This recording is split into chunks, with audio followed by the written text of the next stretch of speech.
जय श्री राम, जय श्री कृष्ण, हर हर महादेव सभी को। तो आज एक बहुत ही सबसे ज़्यादा इंपॉर्टेंट वीडियो में लेकर आया हूँ।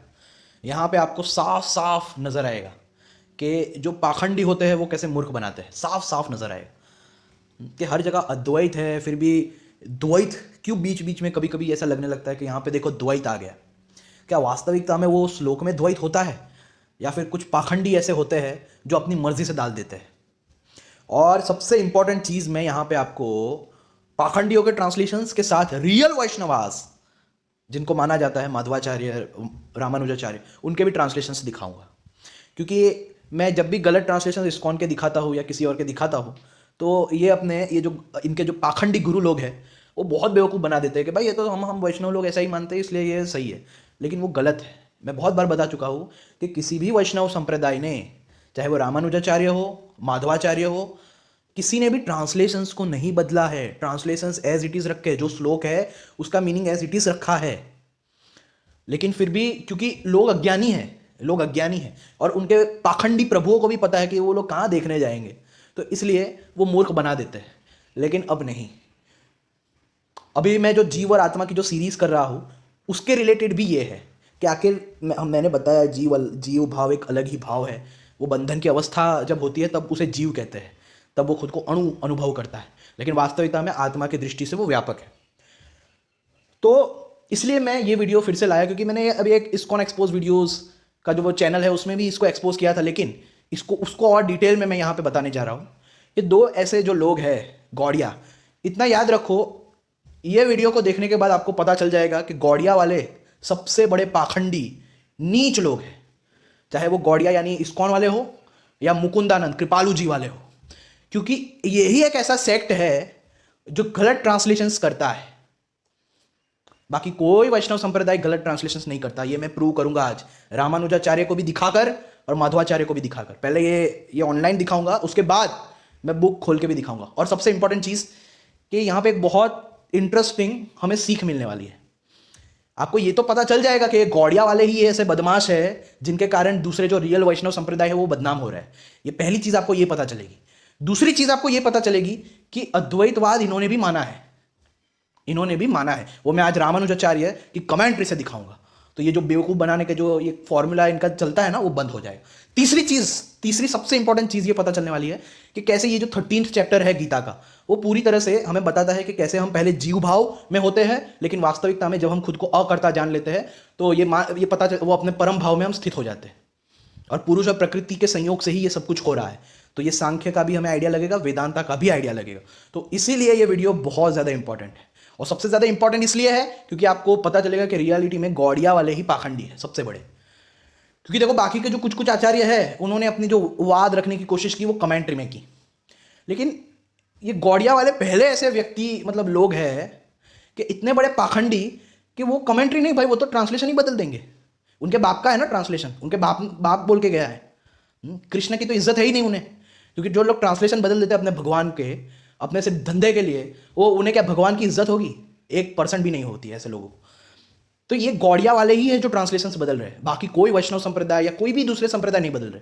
और रामानुजाचार्य स्वयं उन्होंने अद्वैत माना है, उन्होंने बस अद्वैत का जो माया वाला अविद्या वाला कॉन्सेप्ट है उस पर उन्होंने क्वेश्चंस पुट किए थे, रेस किए थे, उसका आंसर भी दे दिया गया था।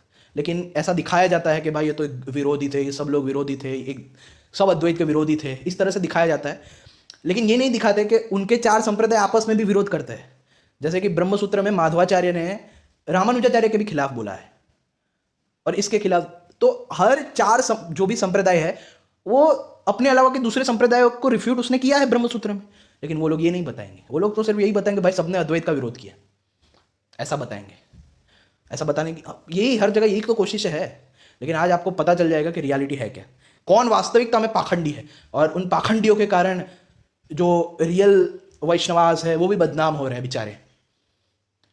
तो इसलिए ये वीडियो बहुत इंपॉर्टेंट है। मैं चाहता हूँ ये वीडियो पूरा देखना, आप पूरा देखना। ये एक वीडियो अगर आपने समझ लिया ना तो आपको ये द्वैतवादी पाखंडियों की असलियत पता चल जाएगी कि लोग कहाँ पाखंड मचाते हैं, किस तरह से मचाते हैं और क्यों संस्कृत जानना जरूरी है, ये आपको पता चल जाएगा। तो देखो शुरू करते हैं। 13.28 भगवद गीता। मैंने बताया था मुकुंदानंदा को भी मैंने एक्सपोज किया था कि ये गौड़िया ही है। देखो कृपालू गौड़िया था, ये गौड़िया वाले ही ऐसे गलत ट्रांसलेशन अपनी मर्जी से करते हैं। मैंने ये भी बताया था कि ये मुकुंदानंदा ने भी मोस्ट ऑफ सभी ट्रांसलेशन इस्कॉन के ही रखे हैं अपने में। तो ये देखो 13.28 में equally in all beings accompanying supreme soul, यहां पे परम ईश्वर है, amongst the perishable the imperishable who see they perceive. यहां पे भी आपको पता चल जाएगा, ऐसा कुछ नहीं लिखा कि जो सोल को अलग, सुपर सोल को ऐसे अलग, और ऐसा दिखता है कि वो दोनों ही कभी नष्ट नहीं होते, ऐसा जो दिखता है वो वास्तविकता में दिखता है, ऐसा देखो यहां पे आपको नहीं नजर आया। लेकिन यहां पे देखो, they alone truly see who perceive the Paramatma accompanying the soul in all beings and who understand both to be imperishable in this perishable body. मैं क्यों इस पे उंगली उठा रहा हूं पता है? क्योंकि अगर आपने ये समझा ना कि ये चैप्टर ही पूरा सिर्फ पुरुष और प्रकृति पे है, तो ये तीसरा कहां से है? और जब अब मैं आपको ये ट्रांसलेशन बताऊंगा, आप दंग रह जाएंगे कि ये अपनी मर्जी से डाला गया है, यहां पे परमात्मा और सोल को अलग अलग। ये द्वैतवादी यही पाखंड मचाते हैं। हालांकि माधवाचार्य ने ऐसा नहीं किया, मैं माधवाचार्य की ट्रांसलेशन भी दिखाऊंगा आपको। यहां पे ऐसा नहीं लिखा कि दोनों को अलग अलग दिखता है और दोनों ही इम्पेरिसेबल है, ऐसे जो देख लेता है। इसी श्लोक से ये लोग अपना द्वैतवाद प्रूव करते हैं, लेकिन ये सिर्फ और सिर्फ गौड़िया वालों ने ऐसा किया है। देखो, क्योंकि इसमें ऐसा कुछ नहीं लिखा कि दोनों को अलग अलग बताया है। ऐसा कुछ लिखा है? कुछ नहीं लिखा। इसने, क्योंकि ये गौड़िया का फॉलोअर है और इस्कॉन जैसा ही है सेम, और इस्कॉन ने, ये देखो उनके दोनों के ट्रांसलेशन सेम है, एग्जैक्ट।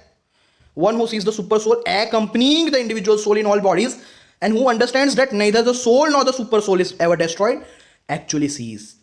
तो ये आप फिर से मैंने बता दिया कि ये मुकुंदानंद और इस्कॉन ये दोनों ही एक जैसे है। तो आप दोनों के ही ट्रांसलेशंस पे कोई दिन भरोसा मत करना, और बाकी किसी के भी ट्रांसलेशन ऐसे नहीं है। मैं देखो, मैं सबके ट्रांसलेशन आपको आज बता ही देता हूं, किसी ने भी गलत ट्रांसलेशन नहीं किया, सबने एग्जैक्ट ट्रांसलेशन रखे हैं। देखो, जो नष्ट होते हुए संपूर्ण प्राणियों में परमात्मा को नाश रहित और सम रूप से स्थित देखता है, वही वास्तव में सही देखता है। देख लिया?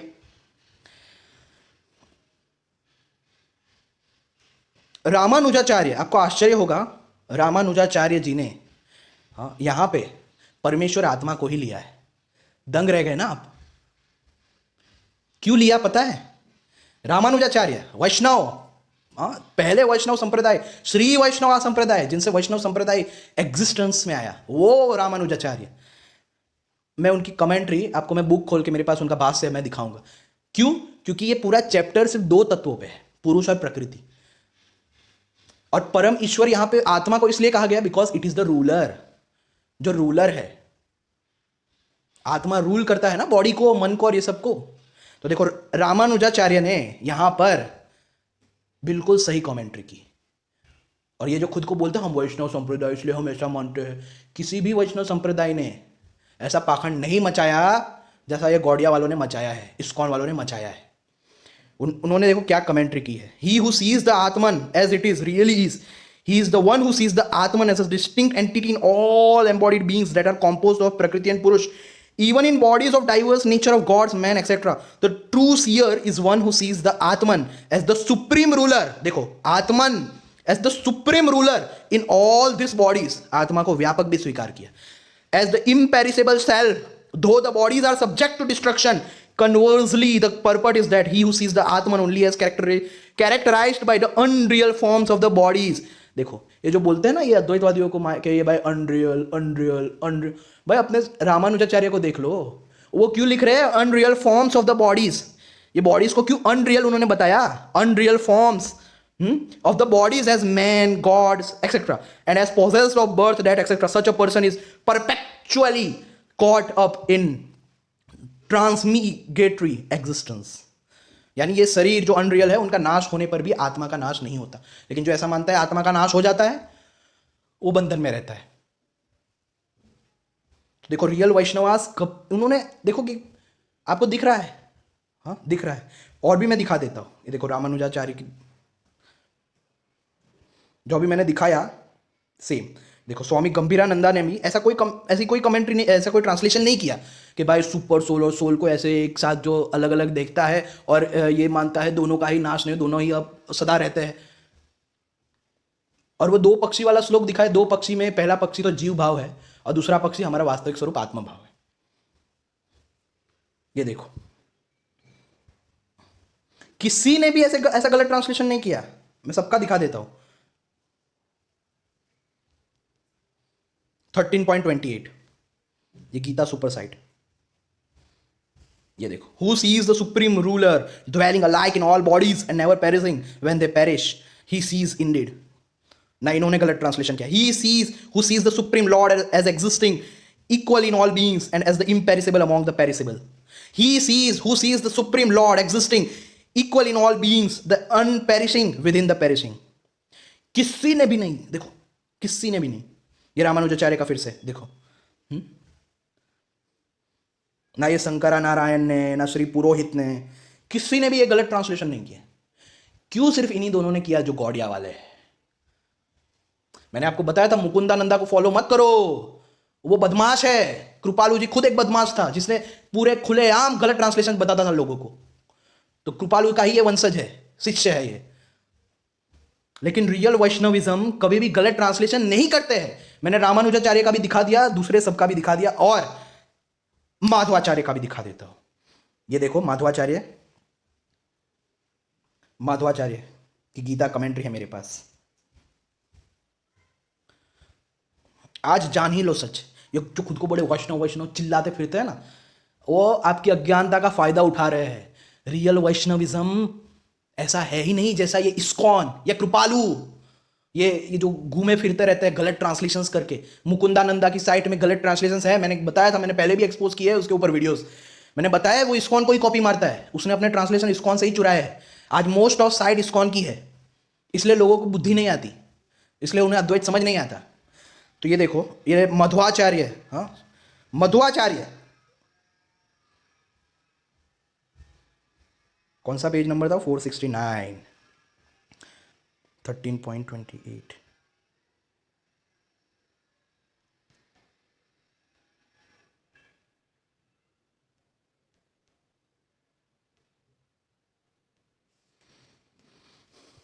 एक मिनट, 459, सॉरी। ये देखो मध्वाचार्य ने 3 ट्रांसलेशंस एक साथ किए, 13.27, 13.28, 13.29।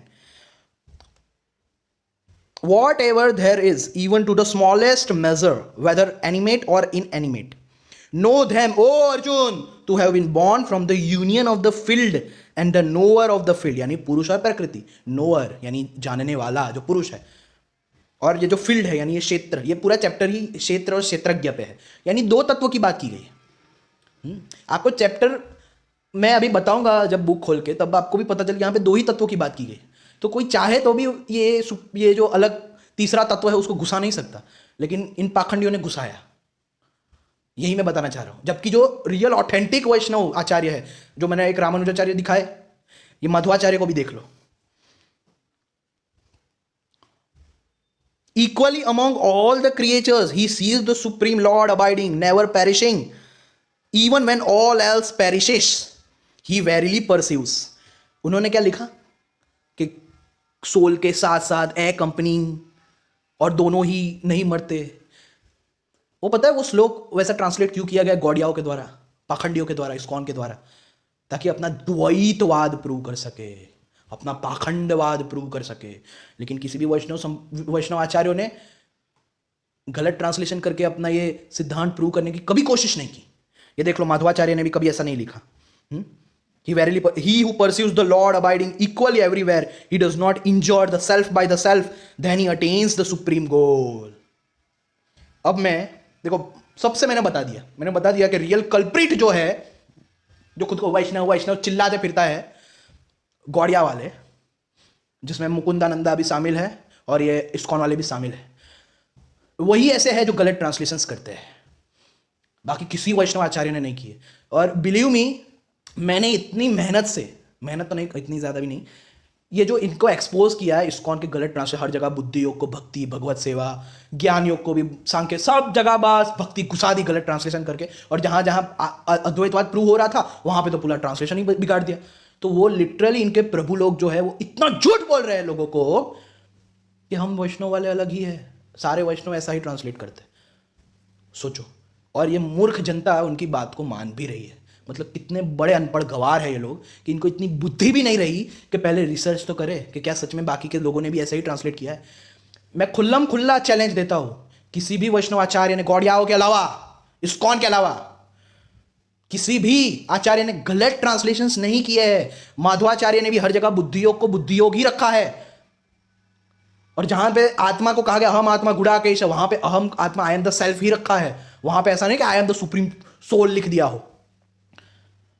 आगे जाके मेरे ऐसे वीडियोस आएंगे कि जिसमें मैं इन पाखंडियों के जो इनका पाखंड जो है वो उजागर करूंगा वैष्णवा ट्रांसलेशन से, यानी माधवाचार्य के ट्रांसलेशन से और रामानुजाचार्य के ट्रांसलेशन से। शायद फिर लोगों की खोपड़ी में दिमाग आ जाए कि नहीं भाई, इस्कॉन वाले झूठ बोल रहे हैं। देखो यहां पे तो मैंने प्रूव कर दिया। अब मुझे मेन चीज जो मेरी बाकी रह गई वो मुझे ये समझानी है कि रामानुजाचार्य ने अद्वैत माना है या नहीं माना। क्या वो लोग ने अद्वैत की हर एक बात का विरोध किया है, या रामानुजाचार्य ने सिर्फ माया का जो कॉन्सेप्ट है, अविद्या का कॉन्सेप्ट है, उससे बस थोड़ा डिसएग्री हुए थे वो, क्योंकि उन्हें थोड़े सर मतलब उस टाइम पे कुछ न्यू अद्वैतियंस ने माया को लेकर ऐसा सब पाखंड थोड़ा मचा दिया था।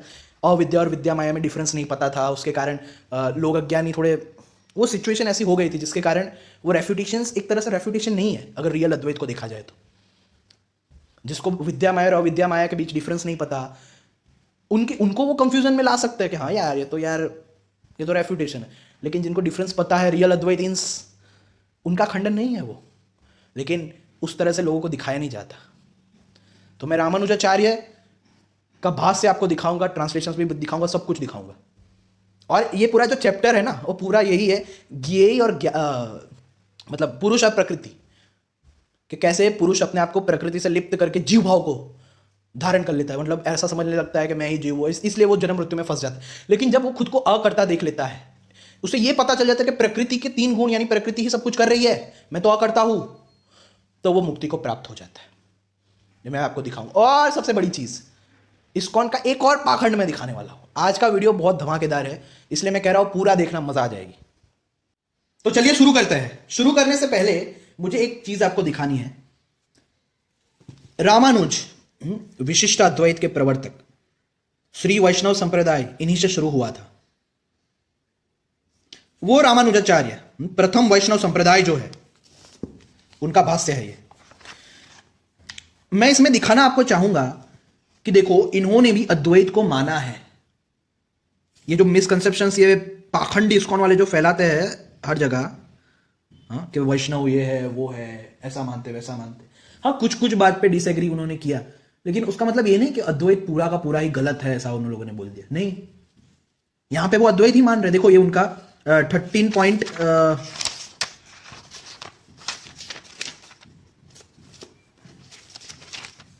13.2 का उनकी कमेंट्री देखो। वो उपनिषद को, छांडोग्य उपनिषद को कोट करते हुए उन्होंने कहा, जैसे हे सौम्य, पहले केवल एक अद्वितीय सद ब्रह्म ही था, उसने इच्छा की मैं बहुत हो जाऊं, एको हम बहुश्याम, बहुत हो जाओ, जन्म ग्रहण करूं, उसने तेज को रचा। यहां से लेकर हे सौम्य, इस सारी प्रजा का सत ही कारण है, सत ही अधिष्ठान है, अंडरलाइंग रियलिटी, सत ही प्रतिष्ठा है, यह समूचा जगत इसी का स्वरूप है, वह सत्य है, वह आत्मा है, हे श्वेत केतु, वह तू है। देखो तत्वमसी इन्होंने भी माना, तत्वमसी श्वेत केतु। उन्होंने गलत ट्रांसलेशन तो नहीं किया कि तत्वमसी में लिख दू, कुछ और बोल दू, नहीं, उन्होंने तत्वमसी का तत्वमसी रखा, हुआ तू है। यानी ये जो कारण है, जो अधिष्ठान है, जो अंडरलाइंग रियलिटी है, जो प्रतिष्ठा है, ब्रह्मणो ही प्रतिष्ठा हम, जो प्रतिष्ठा है, यानी जो मैं बोलता हूं ना हर बार कि हमारे शास्त्रों में हर जगह इस अंडरलाइंग रियलिटी की ही बात की गई है। चाहे तो पढ़ लो सब शास्त्र, मैं जो बोल रहा हूं उसी नतीजे पे आना पड़ेगा कि भाई हर जगह इस अंडरलाइंग रियलिटी की बात की गई है। और उसको फिर ये बताया गया कि क्या आत्मा, यानी हमारा वास्तविक स्वरूप, वो जो सबस्ट्रेटम है, वो जो अंडरलाइंग रियलिटी है, क्या वो उससे अलग है या एक है? वही उसी की प्रतीति है जो हम जीव भाव में वो प्रतीत हो रहा है। तो देखो ये रामानुजाचार्य जी ने यहां पे अद्वैतवाद, ये देखो, सत ही कारण है, यह समूचा जगत इसी का स्वरूप है, वह सत्य है, वह आत्मा है, ये समस्त जगत आत्मा है, हे श्वेत के तो वह तू है। देखो, तो उन्होंने कोई पाखंडी नहीं मचाई। हाँ, फिर यहां पे उस समय यह अव्यक्त था, उस समय वह अव्यक्त था, पीछे नाम रूप से प्रकट किया गया। पहले सब अव्यक्त था, फिर नाम रूप आए। ये श्रुति कोट कर करके बोल रहे हैं ये, और ये वैष्णवाचार्य है। अब मैं इस जीव आत्मा के रूप से इन तीनों देवताओं में अनुप्रविष्ट होकर नाम रूपात्मक जगत को प्रकट करूं। वो स्वयं बन गए, ये देखो स्वयं जगत बन गए। हाँ, एको हम बहुश्याम से भी दिखाया, इससे भी ये दिखा रहे हैं।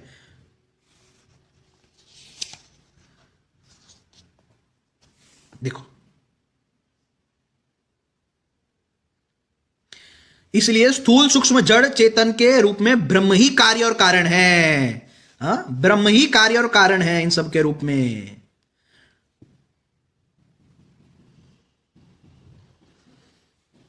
देख लिया? फिर ये देखो, सत्यम ज्ञानम अनंतम ब्रह्म, ये सब उपनिषद को कोट कर करके श्री रामानुजाचार्य जी बता रहे हैं। ये देखो, और ये पाखंडी लोग क्या बताते हैं, वैष्णविज्म तो ये मानते हैं, वो मानते हैं। अरे बस थोड़ी सी ये रामानुजाचार्य ने माया वाला जो अविद्या का थोड़ा कॉन्सेप्ट है उसके ऊपर थोड़ा मतलब रेफ्यूटेशन पॉइंट दिए थे 7, लेकिन उसका आंसर दे दिया गया। और वो रेफ्यूटेशन पॉइंट कोई रेफ्यूटेशन नहीं है एक तरह से। वो जिनको अद्वैत समझ नहीं आता ठीक से और नियो की तरह कुछ भी बोलते हैं, उनके लिए है वो। जो सर्वज्ञ है, सबको जानता है, जिसकी स्वाभाविक ज्ञान बल और क्रिया रूप विभिन्न प्रकार की परम शक्तियां सुनी जाती है। अरे जानने वाले को किसके द्वारा जाना जाए? जो जानने वाला है, जो नोवर है, उसने कामना की कि मैं बहुत हो जाऊं, जन्म ग्रहण करूं। ये देखो माना ही है ना, ये श्रुतियां उपनिषद को कोट कर करके।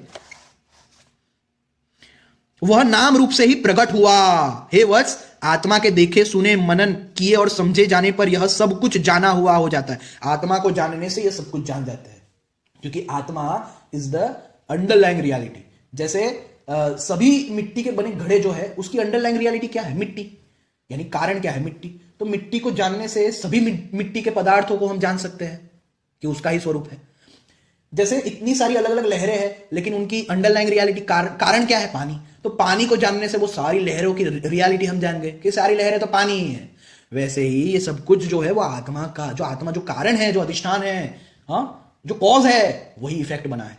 तो उसके जानने से, आत्मा के जानने से सब कुछ जाना हुआ हो जाता है। सब उसको परास्त कर देते हैं जो सबको आत्मा से भिन्न जानता है। यानी ऐसे, ये हमने जीव और आत्मा का जो सेकंड पार्ट था वो उसमें से देखा था, बृहदारण्यक उपनिषद से मैंने दिखाया था। ना दिखाओ तो देख लेना। इसलिए जीव और आत्मा की सीरीज बहुत जरूरी है, क्योंकि मैंने सब कुछ उपनिषदों से उसमें कोट किया है और एक तरह से उपनिषद ही पूरी समझाई है, ऐसा समझ लो। सब उसको परास्त कर देते हैं जो सबको आत्मा से भिन्न जानता है। ऐसा मानता है ये आत्मा यानी मुझसे भिन्न है, ऐसा जो मानता है, ये जो द्वैत भाव है उसको सब परास्त कर देते हैं। ये वैष्णवाचार्य बोल रहे हैं। हाँ, सबको आत्मा, यह जो ऋग्वेद है सो इस महान पुरुष परमेश्वर को निश्वास रूप है। देखो, इस प्रकार परब्रह्म ही अपने संकल्प से विचित्र स्थावर जंगम रूपों वाला होने के कारण नाना प्रकार से स्थित है। यह बात श्रुति कहती है। वह मृत्यु से मृत्यु को प्राप्त होता है। जो यहां नानत्व देखता है, यानी द्वैत भाव जो देखता है, वो मृत्यु से मृत्यु को प्राप्त होता रहता है। यहां भिन्न भिन्न कुछ भी नहीं है। ये वैष्णवाचार्य बोल रहे भाई। कभी सोचा था, कभी इतनी बुद्धि दौड़ाई कि इस्कॉन जो बोल रहा है वो सच भी है या नहीं? हाँ, रामानुजाचार्य को कभी पढ़ने की हिम्मत की, उनकी कमेंट्री देखी? इंस्टाग्राम पे इतने सारे इस्कॉन वाले जो खुद को, अब क्योंकि इस्कॉन का पर्दाफाश हो गया है, तो खुद को बोलते हैं हम तो रामानुज के फॉलोवर्स है, कोई बोलता है हम तो उसके फॉलोवर्स है, ताकि लोगों को रियलिटी पता ना चले कि ये इस्कॉन है। अब तो ये चालाकी भी करने लगे इंस्टाग्राम के इस्कॉन वाले, तो बच के रहना। तो भाई रियल रामानुजाचार्य का फॉलोवर द्वैत के विरोधी है। वो देखो क्या बोल रहे हैं, श्रुति को कोट कर करके, कि जो यहां नानत्व देखता है, यानी वो मृत्यु को प्राप्त होता रहता है, जो यहां नानत्व द्वैत देखता है। यहां भिन्न भिन्न कुछ भी नहीं है, कुछ भी दो है ही नहीं भाई, अलग अलग कुछ नहीं है। जहां दो जैसा रहता है वहां एक दूसरे को देखता है, परंतु जहां सब कुछ इसका आत्मा हो गया, वहां किसके द्वारा किसको सूंघे और किसके द्वारा किसको देखे इत्यादि श्रुतियों से नानत्व दर्शन का निषेध किया गया। देखो ये रामानुजाचार्य बोल रहे हैं कि नानत्व दर्शन, हाँ, द्वैतवाद, ये जो नानत्व अलग अलग देखना, उसका निषेध किया गया है ये श्रुतियों द्वारा। फिर परंतु इससे यह नहीं समझना चाहिए कि मैं बहुत हो जाऊं, जन्म ग्रहण करूं इत्यादि श्रुतियों से सिद्ध जो ब्रह्म की अपने संकल्प से की गई नाम रूपता के कारण नाना प्रकारता है, उसका भी यह प्रतिषेध है। क्योंकि इस प्रकार नानत्व सब उसे परास्त कर देते हैं जो सबको आत्मा से भिन्न देखता है।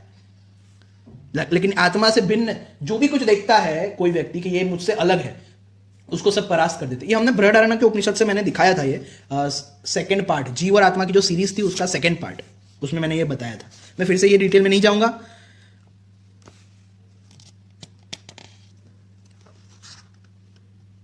ये देखो यहां पे भी देखो, ये रामानुजाचार्य की कमेंट्री है भाई। वैष्णव वैष्णव जो चिल्लाते हैं ना कि अद्वैत का विरोध करते हैं, ये है वो है, भाई उन्हीं वही जो वैष्णव, जिनसे ये वैष्णविज्म की शुरुआत हुई है, वो रामानुजाचार्य यहां पे ये बोल रहे हैं।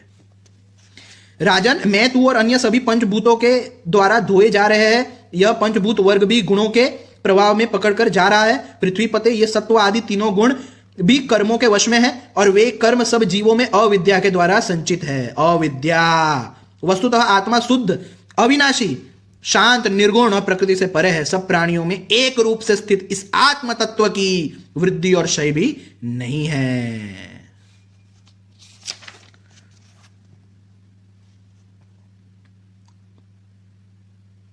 ये देखो यहां पे उन्होंने सब अद्वैत का, तो देखो उन्होंने माया पे विरोध किया कुछ बात के लिए, लेकिन उससे अद्वैत का पूरा तरह विरोध थोड़ी हो गया। यहां पे देखो वो बार बार बता रहे कि ये सब वासुदेव का, ये सब भगवान का स्वरूप है, भगवान ही ये सब कुछ बन गए।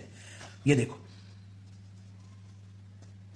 क्या तू यह सिर है या ग्रीवा है, ये सबको अलग अलग है, ये सब तेरे है। राजन, तू संपूर्ण अंगों से पृथक है। अब सावधान होकर इस बात का विचार कर कि मैं कौन हूं। इस प्रकार विभिन्न रूप से बतलाए हुए क्षेत्र और क्षेत्रज्ञ दोनों का वासुदेवात्मक होना भी ऋषियों ने बतलाया है। यानी क्षेत्र भी और क्षेत्रज्ञ, यानी जिसको जाना जा रहा है ये प्रकृति, और जो जानने वाला यानी क्षेत्रज्ञ, यानी आत्मा, वो वासुदेव ही है। इंद्रिया, मन, बुद्धि, सत्व, तेज, बल और धृति तथा क्षेत्र एवं क्षेत्रज्ञ सभी वासुदेवात्मक बतलाए गए हैं, अर्थात इसके आत्मा वासुदेव है। देख लो। फिर देखो तैत्तिरीय उपनिषद से वो वाला मेरा फेवरेट, कि भाई ऐसे इस आत्मा से आकाश उत्पन्न हुआ, आकाश से वायु, वायु से अग्नि, अग्नि से जल, जल से पृथ्वी। देखो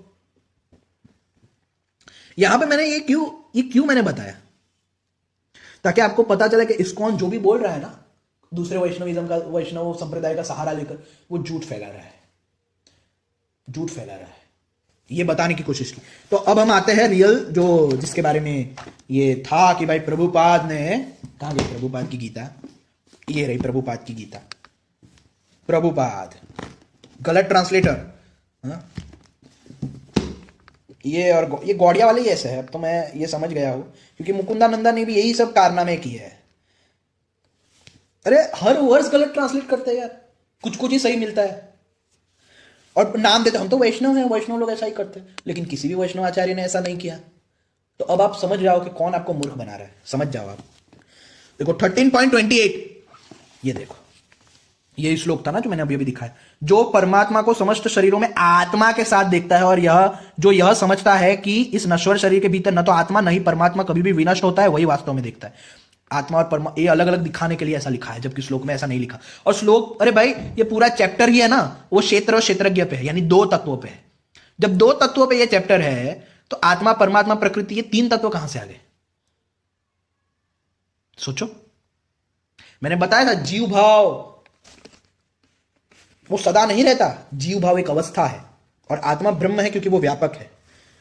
जब तक आपको जीव और आत्मा का भेद नहीं समझ आएगा, तब तक कुछ नहीं हो सकता। जैसे ही मूर्ख बनाते रहेंगे। ये 13.28 मैंने प्रभुपाद से दिखाया। अब देखो दूसरी सारी गीताओं में भी मैंने दिखा दिया आपको, वो ऑनलाइन भी इंग्लिश में।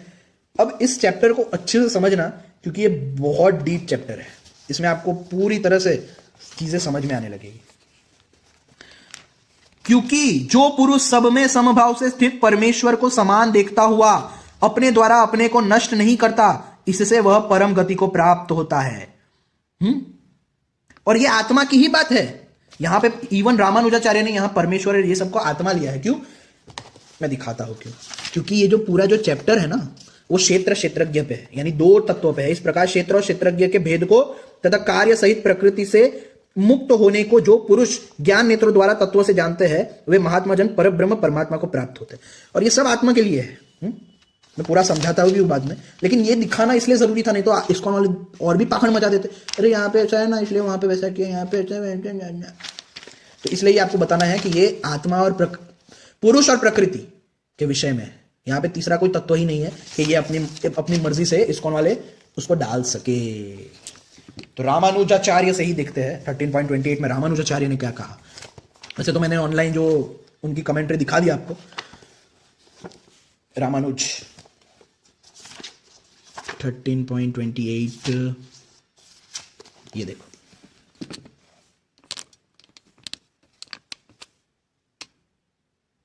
क्योंकि सर्वत्र समभाव से स्थित ईश्वर को एक समान देखने वाला आत्मा के द्वारा आत्मा का हनन नहीं करता, इसलिए वह परम गति को प्राप्त होता है। तो यहां पे ईश्वर किसको लिया है? आत्मा को। क्यों? क्योंकि मैंने बताया ये चैप्टर ही दो तत्वों पे है, और ये यहां स्टार्टिंग से एंड तक सिर्फ आत्मा यानी पुरुष और प्रकृति की बात की गई है कि पुरुष जब अपने आप को प्रकृति के गुणों से लिप्त कर लेता है तब वो जीव भाव को प्राप्त होता है, इसलिए वो जन्म मृत्यु में पड़ता है। लेकिन जब अपने आप को पुरुष रूप में साक्षी देख लेता है, अकर्ता देख लेता है, तब वो मुक्ति को प्राप्त होता है। एक्चुअली वो जो दो पक्षी वाला श्लोक है ना, उसका मतलब भी वही है। ये तो आर्य नमाजी और इसको हमारे इतना गलत ट्रांसलेट करते हैं उसको, क्योंकि वो जो श्लोक है दो पक्षियों वाला, उसके ऊपर तो अलग से मैं वीडियो बनाऊंगा जब जीव और आत्मा की ये जो सीरीज खत्म हो जाएगी। उसमें ये आत्मा परमात्मा ऐसे शब्द तक नहीं लिखे, उसमें दो भावों की बात की गई है कि जब तक वो प्रकृति से खुद को लिप्त मानता है तब तक वो जीव भाव में रहता है, और जब खुद को उसने ये जान लिया कि मैं तो प्रकृति से अलग हूं, मैं तो व्यापक हूं, मैं तो सर्वात्मा हूं, सबके अंदर आत्मा रूप से स्थित पुरुष हूं, तब वो मुक्त हो जाता है। तो दो पक्षी वाला जो श्लोक है वो दो भावों की बात की गई। एक जो खुद को प्रकृति से आइडेंटिफाई करने के कारण वो भाव रहता है यानी जीव भाव, और एक ऐसा भाव कि जिसमें उसने जान लिया कि मैं तो साक्षी हूं, अकर्ता हूं, अभोक्ता हूं। तो इसलिए वो श्लोक से कंफ्यूज मत होना, फिर से कह रहा हूं मैं। तो भाई उन्होंने देखो ये आत्मा को ही लिया है, परमेश्वर ईश्वर यानी आत्मा को, कि भाई ये सब जो शरीर है वो सब नष्ट हो जाए लेकिन फिर भी आत्मा नष्ट नहीं होती। वो ऐसा देखता है जब वो सुप्रीम रूलर जो कि आत्मा है सबके अंदर, उसको यथार्थ रूप से देखता है तब। और ये देखो, जो कर्मों को सब प्रकार से प्रकृति के द्वारा ही किए हुए देखता है और आत्मा को अकर्ता देखता है, वह यथार्थ देखता है। तो दो पक्षी वाला जो श्लोक दिखाते हैं ये लोग, वो आत्मा की दो अवस्था है, एक जीव अवस्था और एक आत्मा की रियल अवस्था। वो ऐसा नहीं है कि दो पक्षी दो अलग अलग तत्वों को दिखा रहा है, एक आत्मा है एक परमात्मा है, नहीं है ऐसा। वहां पे श्लोक पढ़ना, श्लोक में ऐसा लिखा भी नहीं है कि ये आत्मा है ये परमात्मा है, लेकिन लोगों को पढ़ना है नहीं, मूर्ख बने रहना है, बने रहो, सड़ते रहो, और तो क्या। तो भाई आत्मा को ही लिया गया है, क्योंकि ये पूरा चैप्टर ही क्षेत्र क्षेत्रज्ञ पे है। और जब यह भूतों के पृथक भाव को एक प्रकृति में स्थित और उस प्रकृति से ही विस्तार देखता है, तब वह ब्रह्म को प्राप्त हो जाता है। रामानुजाचार्य ने ऐसा बोला कि भाई भक्ति करो तब ब्रह्म को प्राप्त होगे, नहीं। देखो हाँ, ये जो इसको वाले बेवकूफ बनाता है, हम तो भक्ति इसलिए लिखा क्योंकि भक्ति से ही मुक्ति मिलेगी, क्या हमारे वैष्णव संप्रदाय मानते हैं। ये सबसे पहले वैष्णव है, ये सबसे बड़े वैष्णव है ये रामानुजाचार्य। उनके सामने तुम्हारे आचार्यों की औकात नहीं है, समझ में आया। तो भाई इन्होंने कहा भक्ति का, कि भाई भक्ति कर तो मुक्ति मिलेगी। उन्होंने तो बता दिया, सिर्फ इतना जो जान लेता है कि भाई ये सब प्रकृति में ही स्थित है, मैं प्रकृति से अलग, मैं पुरुष हुआ करता हूं, तो ऐसा जानने को ही वो ब्रह्म को प्राप्त हो जाता है। देखो आत्मा की ही बात है भाई। अब ऐसा मत बोलना वो कोई और है, ये है वो है। बेवकूफ बनाने में ये इस्कॉन वालों से बड़ा कोई नहीं है, ये बात तो मैंने देख ली है। जैसे सर्वगत आकाश सूक्ष्म होने के कारण लिप्त नहीं होता, वैसे ही शरीरों में सर्वत्र स्थित हुआ भी आत्मा लिप्त नहीं होता। तो वो जो पहला पक्षी आत्मा है, ये है वो है, तुम अपने ही भगवान का विरोध करोगे, क्योंकि आत्मा पूरे गीता में भगवान ने वही तो अर्जुन को सिखाया कि भाई तू अकर्ता है, तू साक्षी है। और तुम अगर पहले वाले पक्षी जो कर्ता भोगता है उसको तुमने आत्मा बता दिया, तो तुम अपने ही भगवान की बैंड बजा रहे हो, अपने ही शास्त्रों की बैंड बजा रहे हो।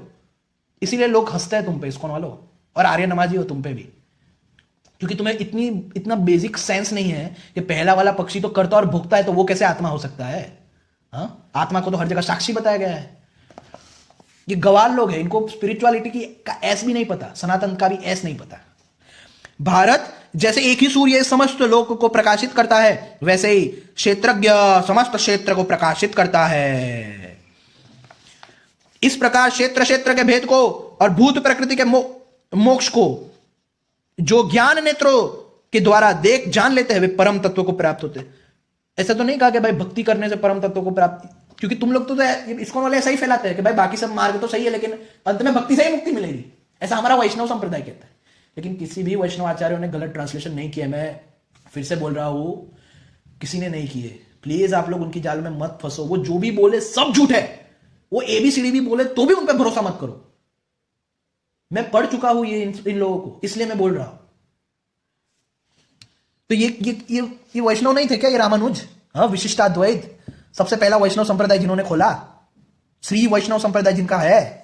हाँ? उन्होंने तो यहां पे गलत ट्रांसलेशन नहीं कर दिया, अरे नहीं नहीं नहीं नहीं, इस प्रकार भक्ति जो करता है उसे परम तत्व प्राप्त, ऐसा तो नहीं कर दिया उन्होंने इस्कॉन की तरह।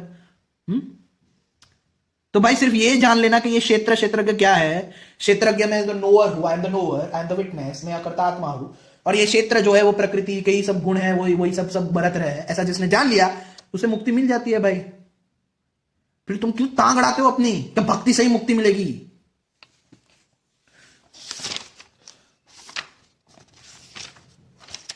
और टांग तो अड़ाते हैं लेकिन खुद को बड़े वैष्णव वैष्णव, अरे भाई वैष्णव आचार्यों ने ऐसा माना है। तो अब देखो, सामने वाले ने तो पढ़ा नहीं होता वैष्णव आचार्य, उन्हें लगता है अरे यार ये लोग सच बोल रहे होंगे। लेकिन गधो, थोड़ी बुद्धि दौड़ा के पढ़ा करो। मैं तो तंग आ चुका हूं अब अज्ञानता देखते हुए। सोचो एक ज्ञान योगी को ऐसे अज्ञानी लोग को देखते कैसा लगेगा, सोचो वो फीलिंग सोचो। पूरा चैप्टर ही इसी पे है। और सबसे कमाल की बात यहां पे आत्मा की व्यापकता रामानुजाचार्य जी ने यहां पे बताई है। क्योंकि देखो, ये जब 13.13 से वह आत्मा सब और हाथ पैर वाला सब, क्योंकि सबके अंदर व्याप्त होकर स्थित है, सब और नेत्र सिर मुख, ये जो तैतरीय उपनिषद में मैंने दिखाया था वो सेम है, ये सारे श्लोकास, तथा सब और कान वाला है, तथा इस जगत में सबको धक्कर स्थित है। तो आत्मा की व्यापकता तो इन्होंने स्वीकार की। वह सब इंद्रियों के गुणों के द्वारा भासमान तथा सब इंद्रियों से रहित और असक्त है, परंतु सबका धारण करता है, और वैसे ही निर्गुण है परंतु गुणों का भोगता है। जब जीव भाव को प्राप्त, वो स्वयं निर्गुण है आत्मा, अकर्ता है, लेकिन जीव भाव के द्वारा या जब अपने आप को ये बॉडी से आइडेंटिफाई कर लेता है तो बॉडी के थ्रू वो भोगता भी है, लेकिन वास्तविकता में वो नहीं भोगता। मैंने बताया था, ये पूरा समझाया था ये मैंने। देखो सब जगह आत्मा लिया है, सब जगह। तो ये दूसरा बहाना भी ना दे, इसलिए मैं पहले ही बता देता हूं कि सब जगह आत्मा को ही लिया है। देखो इवन ये श्लोक जो है, अविभक्तम च भूतेषु विभक्तमेव च स्थितम, वह सब भूतों में अविभक्त होने पर भी विभक्त के सदृश स्थित है,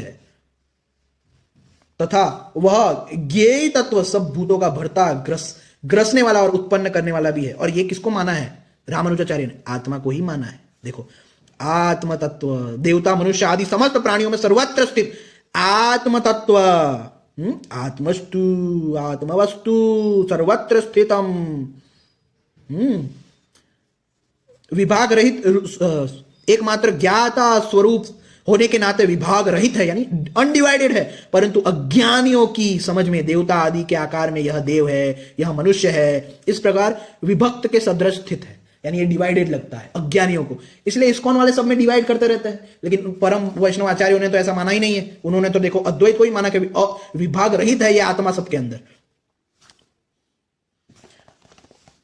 तो आत्मा ही भूतों को धारण करने वाला है। तो देखो तब तक भी ये पाखंड नहीं आया था रामानुजाचार्य के वक्त, तब भी कि आत्मा को परमात्मा दिखा दो और जीव को आत्मा बना के सबको बेवकूफ बनाओ। ये पाखंड रामानुजाचार्य के टाइम पे भी नहीं आया था, जो प्रथम वैष्णवाचार्य है। तो हम देख सकते हैं ये सारी स्टडी करनी पड़ती है, ये स्टडी है ये सब।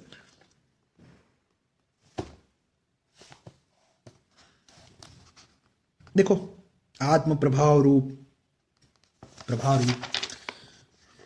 अब मेन बात देखो, मैं जो बता रहा था, कार्य कारण के कर्तापन में प्रकृति हेतु है, यानी ये जो भी कुछ हो रहा है उसमें प्रकृति हेतु कहलाती है, और सुख दुख के भोक्तापन में पुरुष हेतु कहलाता है। लेकिन कब तक?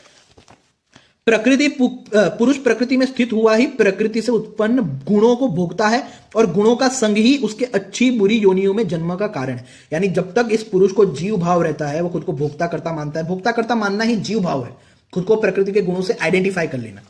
तो इसी के कारण वो अच्छी बुरी योनियों में जन्म का कारण ये बनता है, उसका यह भोक्ता करतापन।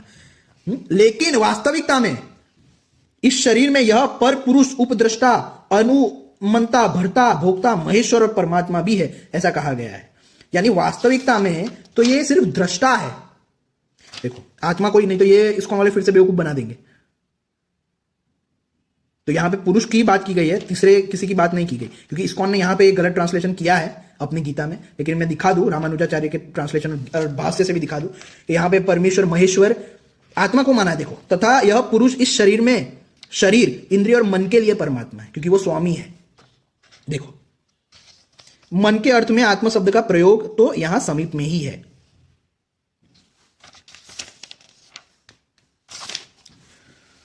जो इस पुरुष को और गुणों के सहित प्रकृति को जानता है वह सब प्रकार से बरतता हुआ भी फिर जन्म ग्रहण नहीं करता। कितने ही पुरुष में स्थित आत्मा को आत्मा से ध्यान के द्वारा देखते हैं, कितने ही सांख्य योग के द्वारा और दूसरे कर्म योग के द्वारा देखते हैं। सब आत्मा की बात, देखो सब में आत्मा ही लिया है उन्होंने। दूसरे कितने ही ऐसा न जानने के कारण दूसरों से सुनकर उपासना करते हैं, वे श्रुति परायण मनुष्य भी मृत्यु से अवश्य डर जाते हैं। देखो, भारत श्रेष्ठ अर्जुन, जो भी चर अचर प्राणी जगत उत्पन्न होता है उसे तू क्षेत्र क्षेत्रज्ञ के संयोग से उत्पन्न हुआ जान, यानी पुरुष और प्रकृति। जो पुरुष समस्त भूत प्राणियों में शरीर आदि के नष्ट होते हुए भी उनके स्वामी आत्मा को, देखो परमेश्वरम को आत्मा किया है, क्योंकि आत्मा की ही बात है, मैंने बताया क्षेत्र क्षेत्रज्ञ दो ही तत्वों की बात है। आत्मा को यानी पुरुष और प्रकृति की बात है। आत्मा को नाश रहित तथा समभाव से स्थित देखता है, वही यथार्थ देखता है। देखो,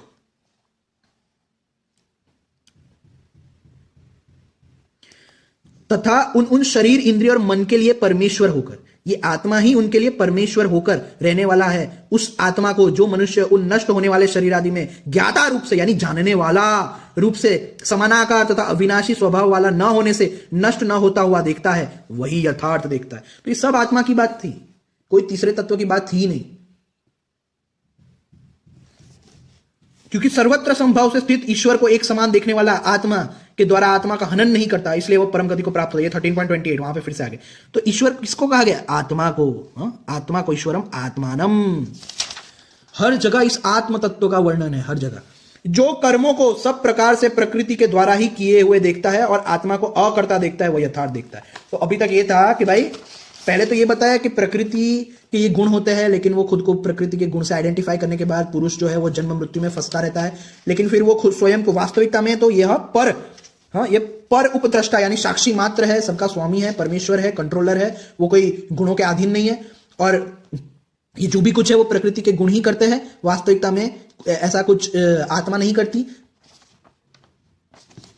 क्योंकि सर्वत्र अकर्ता देखता है आत्मा को, वही यथार्थ देखता है। जब यह भूतों के पृथक भाव को एक प्रकृति में स्थित और उससे ही विस्तार देखता है, तब वह ब्रह्म को प्राप्त हो जाता है। देखो फिर बताया गया, मैंने जो अभी बताया, आत्मा लिप्त नहीं होता, आत्मा कुछ नहीं करता, समस्त क्षेत्र को यानी प्रकृति को प्रकाशित करने का सिर्फ उसका काम है, वो स्वयं कुछ भी नहीं करता है, उसकी चैतन्यता से ये सब कुछ प्रकृति के 3 गुण काम कर रहे हैं।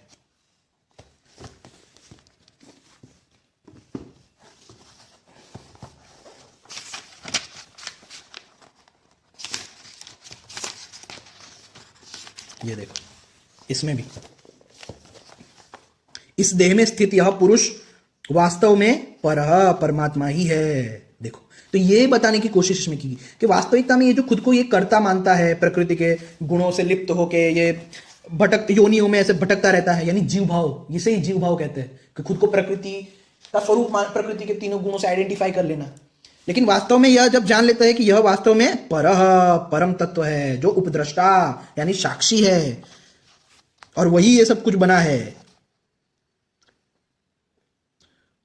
इस प्रकार पुरुष को और गुणों के सहित प्रकृति को जो मनुष्य तत्व से जानते हैं, वह सब प्रकार से कर्तव्य कर्म करता हुआ भी फिर जन्म नहीं लेता।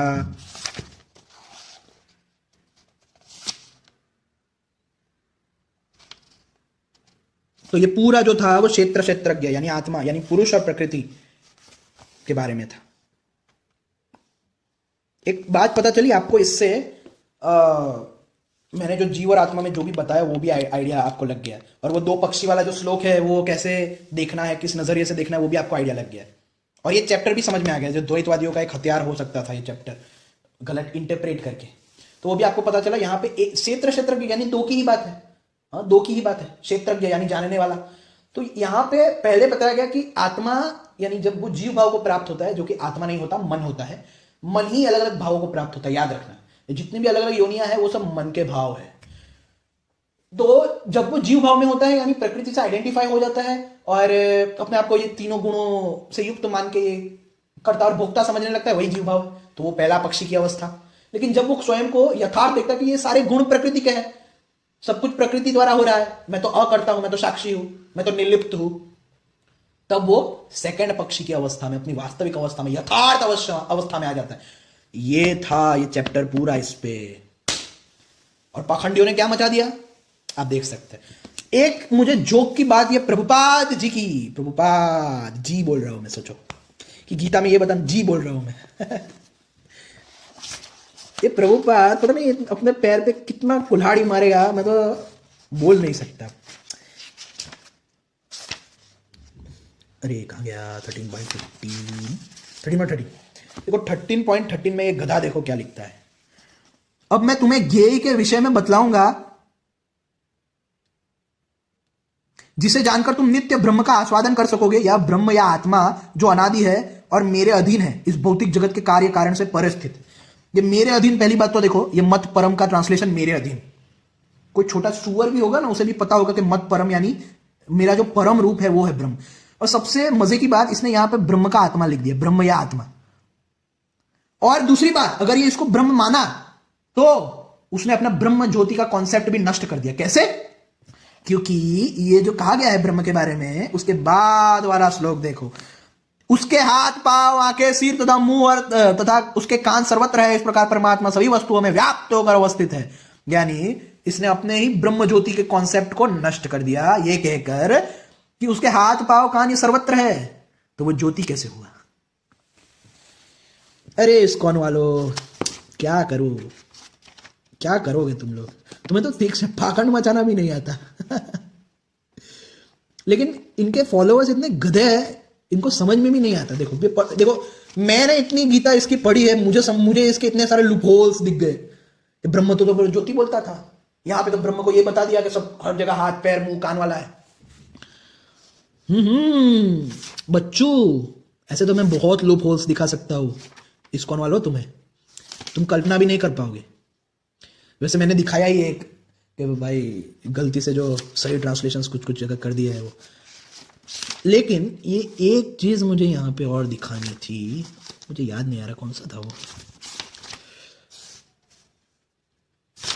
ये जो परमात्मा का घुसाया है ना इन लोगों ने कि 3 तत्व बताने के लिए, वो उन लोगों ने कहां पे चालाकी की है वो मुझे वो कौन सा श्लोक था, ये उपद्रष्टा, जो मैंने बताया कि भाई पहले एक ही पुरुष की बात की गई, यहाँ पे 3 तत्वों की बात ही नहीं गई, पुरुष और प्रकृति की ही बात की गई। पहला पुरुष का कंडीशन जब वो जीव भाव में होता है, प्रकृति से लिप्त होता है। दूसरा पुरुष की कंडीशन यानी वो 2 पुरुष अलग अलग नहीं, उसका ही मतलब जब उसने जान लिया कि मैं तो आत्मा हूं, मैं अकर्ता हूं, मैं प्रकृति से अलग हूं, मैं साक्षी हूं, तो ये 2 अवस्था एक पुरुष की बताई गई। तो उसमें ये तीसरा घुसाया कहां से? तो देखो इस तरह घुसाया है।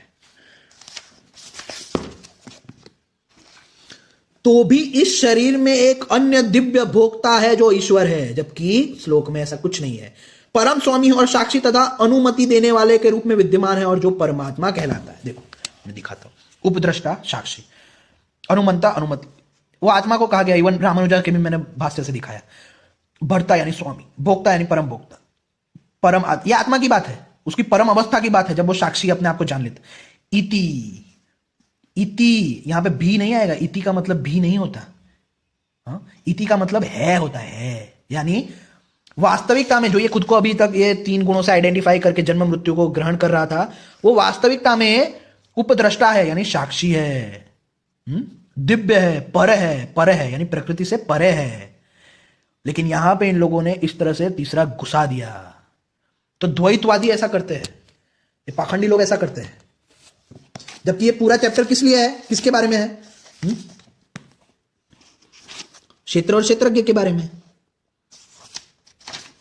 पूरा चैप्टर क्षेत्र और क्षेत्रज्ञ के बारे में है कि जो लोग ज्ञान के चक्षुओं से शरीर तथा शरीर के ज्ञाता के अंतर को देखते हैं और भवबंधन से मुक्ति की विधि को भी जान जाते हैं, वे उन्हें परम लक्ष्य प्राप्त हो जाता है। मैंने बताया वहां पे भी इन लोगों ने लगा दिया और तीसरा पुरुष घुसा दिया ताकि ये अपना द्वैतवाद प्रूव कर सके, जबकि वो पहले एक पुरुष की ही वास्तविकता दिखाई गई थी कि पहला पुरुष यानी पहली जो कंडीशन जीव भाव में रहता है, लेकिन वास्तविकता में ये साक्षी है, ये पर है, ये प्रकृति से परे है, साक्षी है। तो भाई ऐसा ऐसा पाखंड मचाया है। तो इसलिए मैंने कहा था कि चीजों को समझो, चीजों को देखो। ये लोग बहुत पाखंडी है, बहुत बहुत ज्यादा पाखंडी है। इनके किसी भी रेफरेंस पे भरोसा किया मत करो।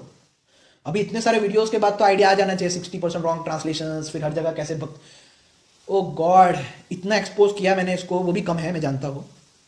मेन एक्सपोज तो तब आएगा जब मैं इसके प्रभुपाद के ट्रांसलेशंस को रियल वैष्णवास यानी रामानुजाचार्य, माधवाचार्य, वल्लभाचार्य, इन सब के ट्रांसलेशन से एक्सपोज करूंगा कि किसी ने भी गलत ट्रांसलेशंस नहीं किए हैं, तब असली मजा आएगी। तो इसलिए उनकी बातों में मत फंसो, वो कुछ भी रेफरेंस में झूठ ही है भाई। मैं बोल रहा हूं, खुल्ला खुल्ला बोल रहा हूं, कुछ भी बोले झूठ है, सब झूठ है। रेफरेंस ये दिखाए झूठ है, एबीसीडी भी दिखाए, एबीसीडी लिखा है, तो डाउट करना रहे यार ये एबीसीडी तो इस्कॉन वालों ने लिखा है यार, कुछ तो गड़बड़ हो सकती है इसमें, कुछ तो गड़बड़ हो सकती है। ये ए के बाद शायद बी नहीं आता होगा क्योंकि इस्कॉन वालों ने लिखा है, तो ए के बाद बी नहीं आता होगा, कुछ और आता होगा, क्योंकि इस्कॉन वाले सही कैसे लिख सकते हैं? ओ गॉड, इस तरह का व्यवहार बना लो अपना उनके लिए, क्योंकि वो लोग इसी के लायक है। मैं कह रहा हूं ना, उतना पाखंड मैंने इनका देखा है, इनके झूठे रेफरेंसेस, झूठे ट्रांसलेशन, अब तो बुद्धि में घुस जानी चाहिए बात। और रियल वैष्णवास से भी मैंने दिखा दिया आपको, रामानुजाचार्य, सोचो। तो जय श्री राम, जय श्री कृष्ण, हर हर महादेव। सत्य की जीत हो, जूइश स्लेव्स का नाश हो।